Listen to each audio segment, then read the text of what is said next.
السلام عليكم ورحمة الله وبركاته. فيديو جديد وهنشتغل مع بعض في الفيديو ده بوكس بغرزة القوقعة. الغرزة سهلة وبسيطة جدا، بتتكون من غرزة الحشو، لكن طريقة دخول الإبرة أو مكان دخول الإبرة هو اللي بيختلف عن غرزة الحشو العادية.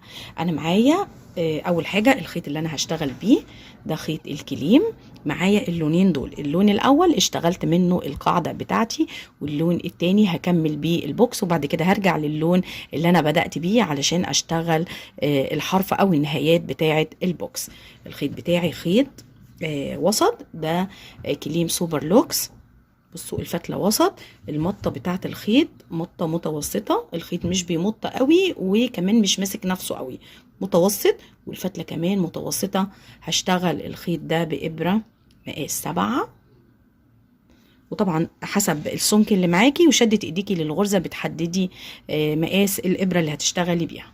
معايا الشله اللون ده، واللون التاني هو مختلف شويه ومطته عاليه شويه، طبيعه الخيط او القماش بتاع الخيط مختلفه شويه، لكن نفس السمك بالظبط بتاع الخيط اللي انا بدات بيه.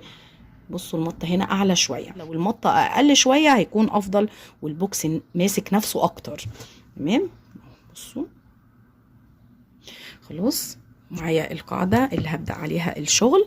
القاعدة اشتغلتها بغرزة السنبلة، ليها فيديو شرح بالتفصيل على القناة، هتلاقوه في صندوق الوصف، وكمان هتلاقوه في أول تعليق على الفيديو.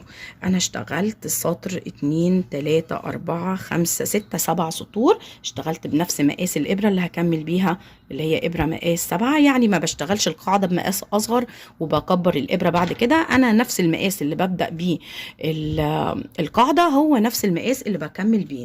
اشتغلت ال7 سطور دول، ومقاس القاعدة بتاعي اللي انا هبدأ عليها 18 سنتي بالظبط. خلاص، دي اخر غرزة، وبعد كده هشتغل منزلقة على حرف القاعدة او على اخر سطر وهفصل الخيط. طيب انا محتاجة ان انا افصل الخيط قبل ما ابدأ غرزة المنزلقة، وكمان علشان اقفل اخر سطر معايا والقفلة تكون مظبوطة، فمحتاجة ان انا افصل الخيط.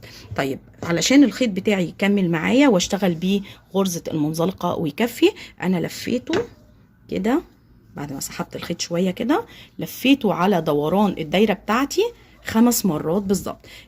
عدد اللفات دي هو نفس المقاس اللي هيكمل معايا غرز المنزلقة. يعني لفيت كده دوران القاعدة 5 مرات، وبعد كده قصيت الخيط.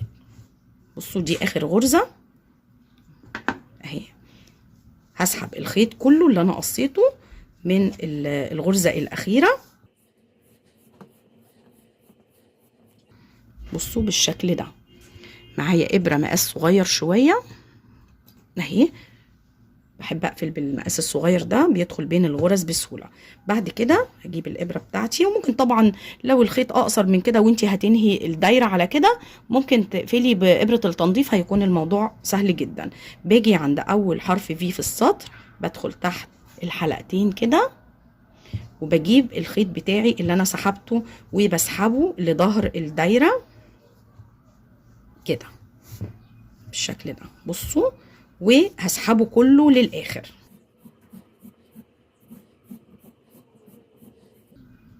تمام، سحبته كله، كونت معايا حلقه او جنب من حرف الفي اللي انا المفروض اكونه لاول غرزه في السطر.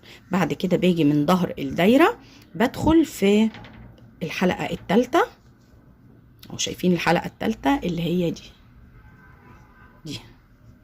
شايفين حرف الفي اهو ورا اهو، انا بدخل هنا في المكان ده اول حرف او سوري اول حلقه ثالثه في السطر، وبكمل دخول وبطلع من نص حرف الفي بتاع اخر غرزه. بجيب الخيط بتاعي لقدام. القفله دي قفلناها في كل الدوائر اللي اشتغلناها قبل كده او القواعد اللي اشتغلناها قبل كده، القفله بتكون بنفس الطريقه. بصوا انا دخلت تحت حلقتين، بجيب الخيط وبعديه من تحت الحلقتين لظهر الدايره كده، وبسحب الخيط للاخر. بصوا الدايره اتقفلت معايا، ايه رايكم؟ مفيش اي مكان لاي حاجه او لقفله او اي حاجه. بصوا الدايره كامله ومنتظمه جدا، مكان القفله في الظهر اهو. تمام.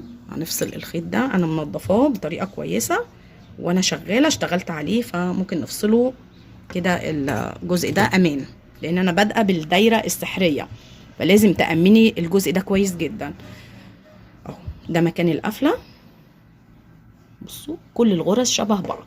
انا محتاجه ان انا اشتغل بغرزه المنزلقه دوران الدايره كله، فمحتاجه ان حرف الفي بتاع المنزلقه يكون على الظهر بتاع الدايره مش على الوش. لو انا بدات ان انا اسحب بالشكل ده كده واشتغل كده منزلقه، بصوا هتلاقوا عشان الابره صغيره اهو، هتلاقوا حرف الفي طالع لبره. لا انا عايزه حرف الفي يكون في الظهر، فهنسحب الخيط مره تانية من الغرزه دي لبره الشغل عشان لما اجي اشتغل اسحبه لجوه واشتغل.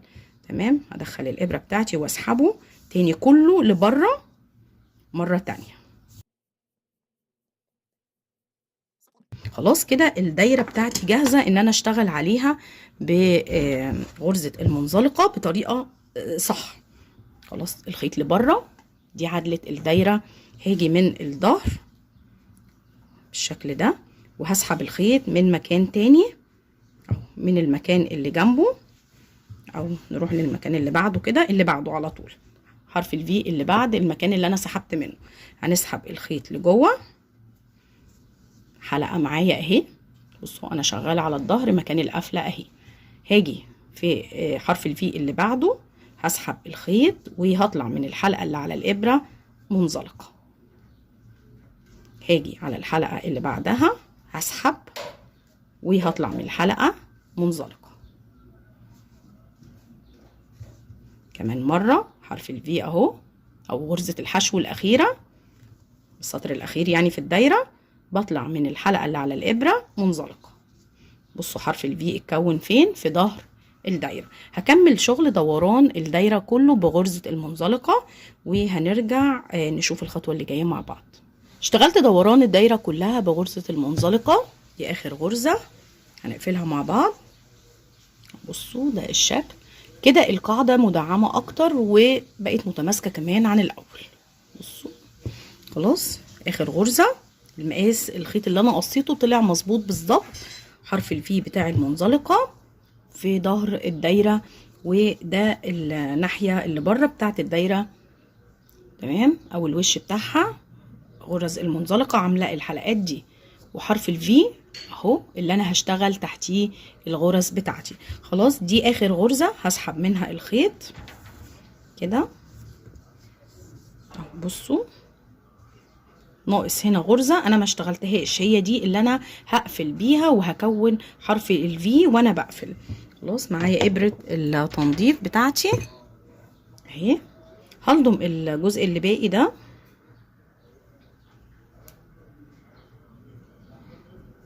طالما خلاص مش هوصل ولا اي حاجه، ممكن تقفلي بالابره دي عادي.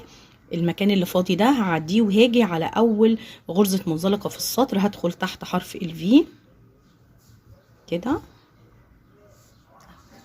هسحب الخيط بتاعي. بصوا شديته كده، هرجع تاني لاخر غرزه منزلقه اشتغلتها، هدخل في النص وهاخد كمان تحت غرزه الحشو اللي انا اشتغلتها اللي هي كان اخر السطر في الدايره. بصوا انا داخله في نص حرف الفي بتاع المنزلقه ودخلت تحت حلقتين الفي بتوع غرزه الحشو. اعدي الناحيه التانيه. بصوا اهو حرف الفي اللي انا كونته، الدايره بقى شكلها منتظم. الخيط بتاعي هرجعه لجوه الشغل تاني علشان اداريه. هرجع في الجزء ده مفيهوش الحلقه اللي هنا دي، هرجع عليها تاني كده لجوه الشغل اهو في نص الدايره كده بعيد عن الحلقات خالص. بصوا بالشكل ده. تمام. والقفله مظبوطه. الخيط بتاعي انا مش هقصه ومش هحاول ان انا اداريه بابره التنظيف تحت الغرز. لو انت عايزه تداريه وتقصي مفيش مشكله، انا هاخده معايا لان انا هوصل اللون التاني لسه وهشتغل، فاخده معايا تحت غرز الحشو اللي انا هشتغل. هدخل اللون الجديد، اجيب الطرف بتاعه من نفس المكان اللي انا قفلت فيه، هدخل تحت حرف الفي بتاع غرزه المنزلقه تحت الحلقتين، هسحب الخيط بتاعي سيبه كده مسافة صغيرة عشان اداريها تحت الخيط وانا شغالة. حلقة واحدة بس اهو، هطلع من الحلقة ودي هتعتبر اول غرزة معايا في السطر. هاخد الخيطين القصيرين دول معايا وانا شغالة تحت اول سطر هشتغله. هاجي على حرف الفي اللي بعده، غرزة المنزلقة اللي بعدها، هسحب الخيط معايا حلقتين هطلع منهم الاتنين غرزة حشو. اللي بعده اهي، بصوا انا بدخل فين اهو، ده سطر الحشو بتاع الدايرة اخر سطر، ودي غرزة المنزلقة اللي انا اشتغلتها اهي. تمام، هطلع من الحلقتين غرزة حشو. اللي بعديها كمان اهو، معايا الخيط ده باخده وانا شغالة اهو. بصوا ده الشكل بتاعي، ده اول سطر في البوكس. انا هكمله كله بغرزة الحشو تحت حرف الفي بتاع المنزلقة، وهنرجع نقفله مع بعض ونبدأ السطر اللي بعد كده سوا. وصلت لنهاية السطر الاول من غرزة الحشو، الشكل بقى كده. خلاص دي اخر غرزة هنقفلها بالطريقة اللي احنا متعودين عليها. بسحب الخيط شوية كده وباجي على اول حرف في السطر، باخد الحلقة بعديها منه كده. السطر اتقفل، بصوا مش باين اي قفلات ولا اي حاجة. باجي في نفس المكان اللي انا سحبت منه الخيط، بعدي الابرة تاني والحلقة موجودة اهي. بسحب الخيط تاني حلقة على الابرة، وبرجع للحلقة اللي انا سايباها جوه، بدخل فيها كده معايا حلقتين، بطلع منهم اول غرزة حشو في السطر اهي. تمام، خلاص دي الغرزة اللي انا اشتغلت فيها وملهاش حرف في طبعا، هنكونه واحنا بنقفل السطر. هاجي على الغرزة التانية هدخل فيها، لكن مش هدخل في حرف الفي، انا هدخل في الضلعين. شايفين الضلعين دول؟ شايفين انا دخلت فين؟ حرف الفي بتاع غرزة الحشو اهو، انا دخلت في الضلعين اللي تحت دول عشان اكون الغرزة بتاعتي. بدخل فيهم، بسحب الخيط بتاعي كده، وبطلع من الحلقتين اللي على الابرة غرزة حشو بالشكل ده. شايفين؟ الغرزة اللي بعديها بشتغلها غرزة حشو عادية تحت حرف الفي.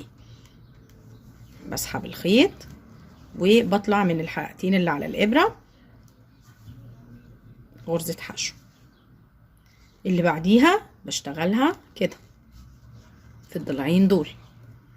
شايفين الضلعين اللي على الابرة من تحت حرف الفي بالظبط.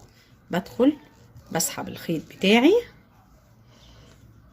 كده، وبطلع من الحلقتين اللي على الابرة، بتكون لي غرزة القوقعة. يعني بشتغل السطر غرزة وغرزة.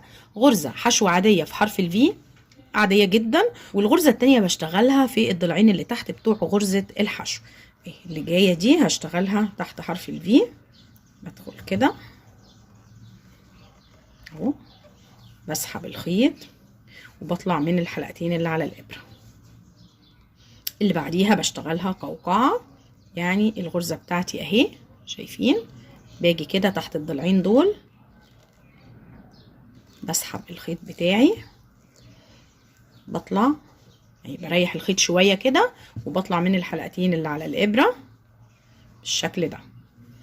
تمام، السطر كله ده السطر التاني هكمله بنفس الطريقة، غرزة وغرزة، وغرزة في حرف الفي، وغرزة في الضلعين اللي تحت نفسهم اللي بنشتغل فيهم غرزة السنبلة. نفس الضلعين دول بندخل تحتيهم ونسحب الخيط بتاعنا. ده السطر التاني هكمله وهنرجع نقفله مع بعض. وصلت لنهاية السطر الأول، الشكل بقى كده. بصوا ترتيب الغرز، غرزة اشتغلت فوقيها قوقعة، والغرزة التانية اشتغلت فوقيها غرزة عادية. خلاص دي آخر غرزة في السطر كانت قوقعة، والغرزة اللي أنا بدأت بيها السطر كانت غرزة عادية. هنقفل بالطريقة اللي احنا متعودين عليها. هسحب الحلقة شوية كده، وهاجي في أول غرزة ممكن نستعمل إبرة صغيرة شوية اهي. الحلقة اللي هي آخر حلقة في آخر غرزة هسحبها لجوه البوكس كده. خلاص كده السطر اتقفل معايا بطريقة صح.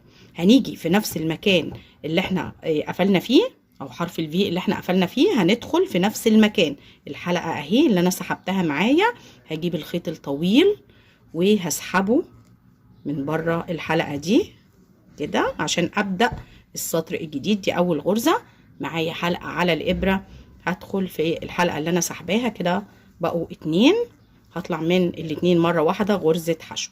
دي اول غرزة في السطر اللي انا بكون لها حرف الفي وانا بقفل. كل السطور اللي جاية هتتقفل بنفس الطريقة. هرحل دايما غرزة وهقفل في غرزة القوقعة. خلاص اول غرزة. هاجي على اللي بعدها، انا اشتغلت دي حشو عادية لان اللي تحتيها قوقعة. هاجي في اللي بعدها هشتغلها قوقعة لان انا هشتغل في غرزة حشو عادية. هاجي وهدخل في الضلعين بتوع الغرزة من تحت، مش في حرف الفي. يعني باجي وبدخل كده في الضلعين دول اللي هما المفروض ان انا بشتغل فيهم غرزة السنبلة. بصوا، عشان كده بقولك ما تخليش الغرز بتاعتك ضيقة قوي. شايفين انا دخلت فين؟ هسحب الخيط بتاعي من الضلعين كده. معايا حلقتين، هطلع من الحلقتين مرة واحدة. بصوا اتكونت غرزة عادية وجنبيها غرزة قوقعة. اللي بعديها كانت قوقعة، هشتغل فوقيها حشو عادية في حرف الفي. ادخل تحت حرف الفي كده وهسحب الخيط وهطلع من الحلقتين اللي على الابرة. اللي بعديها كانت عادية، بجيبها لقدام كده. شايفين الضلعين دول؟ هدخل تحتيهم كده، هسحب الخيط بتاعي اهو. معايا حلقتين هطلع منهم مرة واحدة. بصوا الشكل بقى كده. اللي بعديها قوقعة، هدخل تحت ضلعين حرف الفي وهشتغل حشو عادية. معايا حلقتين هطلع منهم. اللي بعديها عادية هشتغلها قوقعة، وهكذا. فوق كل غرزة هبدل الغرزة التانية، هوصل لنهاية السطر وهقفل بنفس الطريقة اللي قفلنا بيها من شوية، وهرتفع وهشتغل سطر جديد. هكمل لحد ما اوصل بارتفاع البوكس للطول اللي انا محتاجاه، ونرجع نشوف الشكل ونشوف الخطوة اللي جاية مع بعض. اشتغلت البوكس ووصلته للطول ده. نشوف وصلنا لكام سنتي. حوالي يعني 8.5 او 9 سنتي تقريبا. خلاص دي اخر حاجة، لان انا لسه هشتغل سطر كمان من اللون التاني. هفصل الخيط بتاعي حوالي 20 سنتي علشان اعرف اقفل البوكس وانضفه. خلاص انا بفصل ليه؟ لان انا مش هشتغل باللون ده تاني. خلاص دي اخر حاجة، وعلشان القفلة تكون مظبوطة. ابرة صغيرة شوية وهنسحب الخيط من اخر غرزة. اخر غرزة كنت اشتغلتها كانت غرزة القوقعة. هنسحب الخيط بتاعنا، القفلة اللي احنا متعودين عليها. بدخل في ظهر الغرزة من جوه كده. شايفين اتجاه الابرة؟ انا داخلة من جوه البوكس تحت حرف الفي.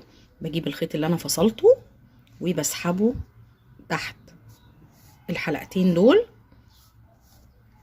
كده. برجع تاني لداخل البوكس من جوه اهو. بدخل تحت الحلقة التالتة للغرزة اللي انا قفلت فيها اهي. شايفين الحلقة اللي تحت دي؟ بدخل كده جواها وبقوم طالعة من نص حرف الفي لاخر غرزة اللي انا سحبة منها الخيط. بجيب الخيط كده لقدام تاني بس بشده كويس، وبرجع تاني من نفس المكان اهو تحت الحلقتين دول لداخل البوكس عشان القفلة بتاعتي تكون مظبوطة. وبكون حرف في ويكون شبه الغرز اللي قبل كده بالشكل ده. خلاص الخيط ده ممكن نداريه بإبرة التنظيف، وممكن ناخده معانا تحت السطر اللي احنا هنشتغله اللي هو السطر اللي جاي. انا هرجع تاني للخيط بتاعي اللي انا عملت منه القاعدة اللون التاني. طبعا لو انتي هتكملي بنفس اللون خلاص بتفصلي الخيط على مسافة وبتشتغلي منزلقة على الغرز دي. خلاص كده البوكس بيكون خلص. انا هرجع تاني للون اللي انا كنت بادئه بيه. الابرة بتاعتي اللي انا شغالة بيها المقاس اللي هو مقاس 7 مكملة بيه. هدخل تحت اول غرزة، الغرزة اللي انا قفلت فيها اهي اللي هي كانت غرزة القوقعة. بدخل تحت حرف الفي عادي، او باخد الخيط القصير اللي انا فصلته على الابرة كده، وبجيب الخيط الجديد وبسحب منه حلقة كده. ومعايا كده ايه خيطين قصيرين اهم شايفين كده، ومعايا حلقة. بجيب الخيوط القصيرة فوق الخيط بتاعي كده، الخيط من تحت علشان اخدهم تحت الغرز اداريهم. الحلقة دي انا بحسبها اول غرزة في السطر كده. بعد كده الغرزة اللي بعد كده كانت عادية، انا هشتغل بنفس الطريقة، غرزة عادية وغرزة قوقعة. دي الغرزة العادية، هاجي على اللي بعديها كانت عادية هشتغل فوقيها قوقعة، يعني هدخل في الضلعين بتوع الغرزة من الجنب كده، ماليش دعوة بحرف الفي. هسحب الخيط وهطلع من الحلقتين كده. اللي بعديها كانت قوقعة هشتغل فيها عادية، يعني هدخل تحت حرف الفي وهشتغل غرزة حشو عادية، حلقتين بطلع منهم بنفس الطريقة اللي انا اشتغلت بيها باقي البوكس. اللي بعديها عادية بدخل تحت الضلعين اللي في الجنب دول، بصوا بدخل منين اهو كده، بسحب الخيط بتاعي اهو. دايما لما تلاقي الخيط بيلف منك كده تظبطيه على العدلة بتاعته طول ما انت شغالة علشان شكل الغرز بتاعتك يطلع كويس. بطلع من الحلقتين قوقعة اهي. اللي بعديها كانت قوقعة بشتغل فوقيها عادية، يعني في حرف الفي كده. ده السطر الاخير قبل المنزلقة، انا هكمله بنفس الطريقة، هنرجع نقفله مع بعض ونشتغل المنزلقة سوا.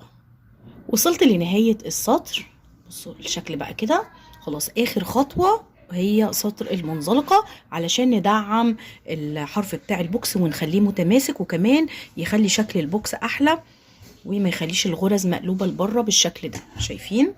انت ممكن طبعا تظبطيها بايديكي كده لو انت عايزة ان ده يكون اخر سطر، لكن طبعا لو اشتغلتي سطر منزلقة هيكون الوضع افضل بكتير. خلاص انا فصلت الخيط كمان، لكن فصلته على مسافة، لفيت الخيط حوالين البوكس 5 مرات كده. بصوا ادي مرة، التانية، التالتة، الرابعة، وخامس مرة. بصوا الخيط اتلف ازاي حوالين البوكس 5 مرات، وسبت جزء كده في حدود 30 سنتي احتياطي، وكمان علشان ننظف في الاخر بإبرة التنظيف او نقفل اخر غرزة يعني. خلاص دي اخر غرزة اهي. هسحب الخيط كله من اخر غرزة كده، الجزء الكبير ده اللي انا فصلته اللي هو 5 لفات حوالين البوكس هنسحبه كله علشان القفلة تكون مظبوطة. بصوا انا بسحبه من اخر غرزة من الحلقتين كده، بس خليه هنا علشان ايه ما يلخبطنيش.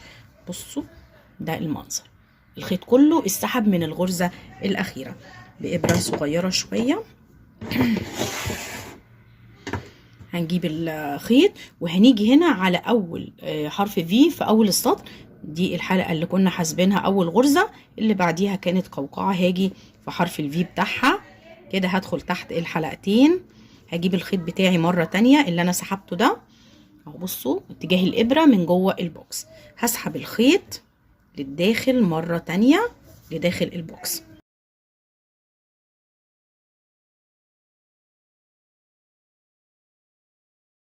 تمام، سحبته لجوه تاني، كون لي الضلع الاول من حرف الفي.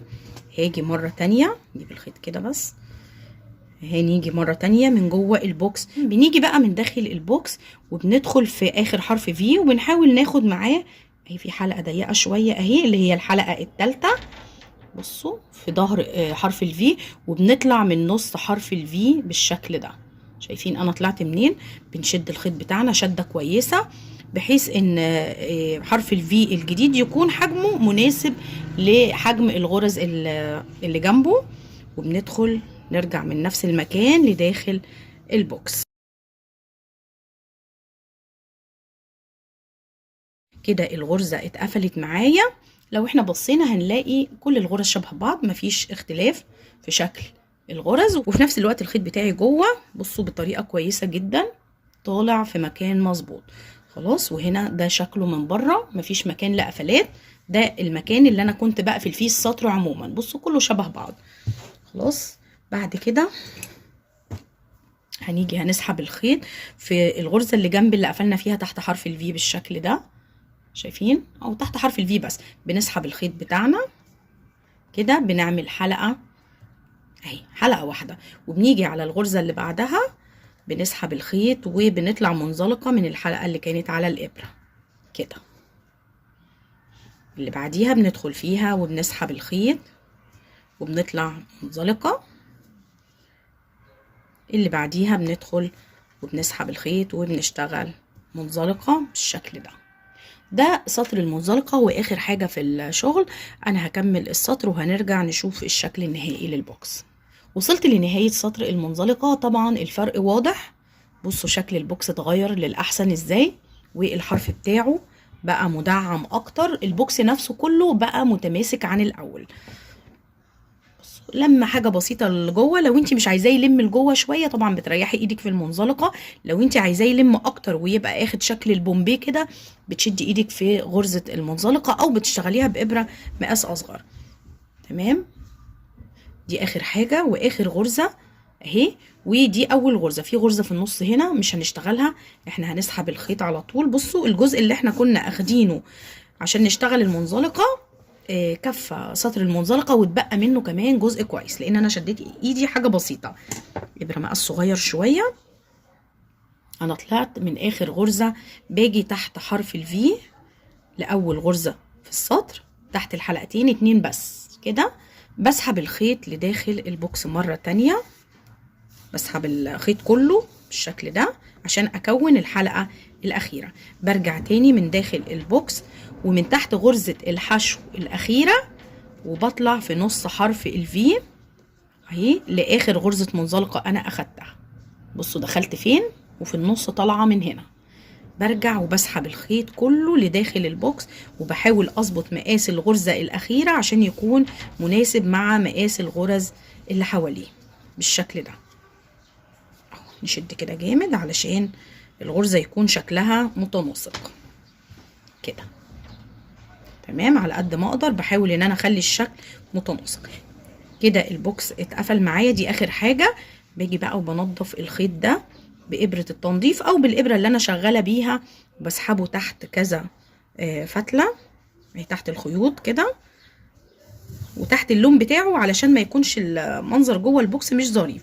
يعني تحت اللون اللي انا شغاله بيه اللي هو نفس اللون بسحب كده وبفصل الخيط بتاعي بطريقه كويسه اهو. كمان مره على قد ما اقدر اداري الخيوط بتاعتي واحاول ان انا أأمنها علشان الخيط ما يفكش مني مع الاستعمال او الغسيل.